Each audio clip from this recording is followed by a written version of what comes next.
Okay everyone, welcome back to another video on the channel. Today we're back with some brand new Gran Turismo 7 gameplay with a new trailer that has dropped. I'm going to let you watch this trailer play out on its own first, and then we're going to go back and take a little look at some of the stuff in this very brief trailer.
Okay, so let's have a look at some of the stuff in this very brief trailer. So again, we can see it's captured from the PS5. We still haven't received or viewed any PS4 footage of GT7, which again is a little bit worrying. I want to see what the game looks like for PS4 players, because we know obviously that this is all captured on PS5. Also, we can see again the HUD.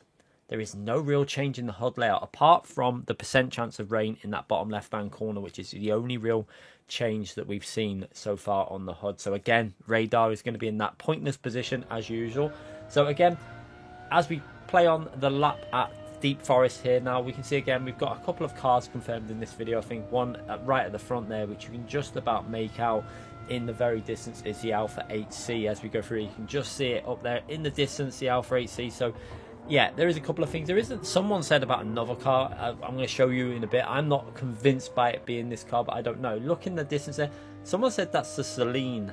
I don't know. It kind of looks like it could be the McLaren, but I don't know. It's very hard to tell with rear view mirrors, because the quality is really lower in rear view mirrors. You can see it.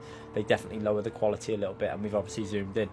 But yeah, in terms of the audio, I think there's no sound reverbing through tunnels. You saw it as we go through that tunnel, and again on the trailer when you see it before. Every tunnel, there's no real sound reverbing going on, which I want to hear the cars echoing with that engine note, and that just isn't there yet. So a little bit disappointed in that. The AI, again, for me, again, it's showing very slow AI. You can see they're braking in the middle of the corner. The brake lights are flashing all the time. So again, I'm going to say this, that I don't think the AI are going to be that competitive on this game, because you can see it in the braking zones. They're braking extremely early. They're braking with the flickering lights, and yeah, that's going to be a bit of a problem. But for me, honestly, I'm not that worried about the AI, because single player is not what I will be playing this game for. It'll be the online side of stuff. So again, through here, you are going to see something positive though through here.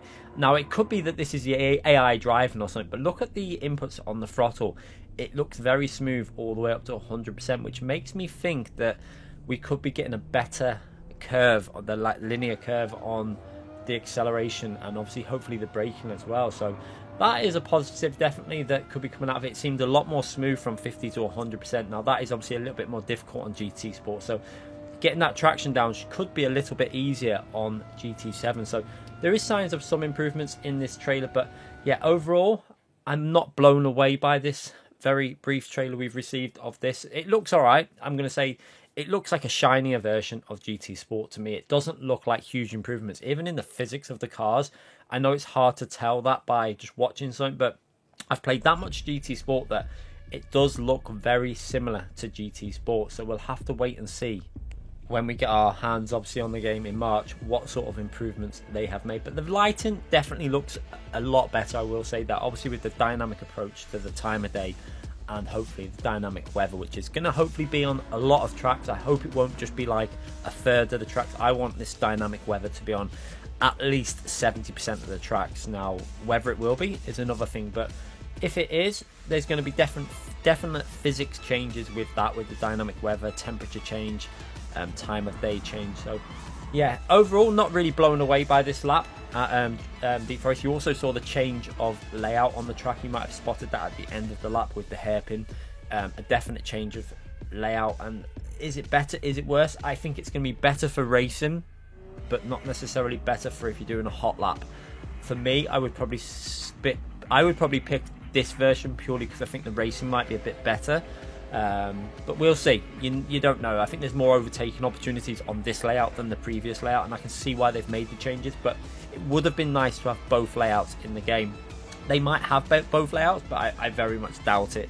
It would have been nice if they would have made a layout version of the original one as well, but yeah, I very much doubt that is going to happen. Anyway, that is the lap of Deep Forest that has been revealed. Let me know in the comment section what you think of the new layout, what you think of the visual side of things, what you think of the engine sound side of things. I'm not blown away. Definite improvements on the audio, I think, but not as drastic improvement as I would have wanted. But yeah, you let me know in the comment section. Give the video a thumbs up if you enjoyed it, and yeah, we'll be doing more of these as more and more information leaks out about Gran Turismo 7.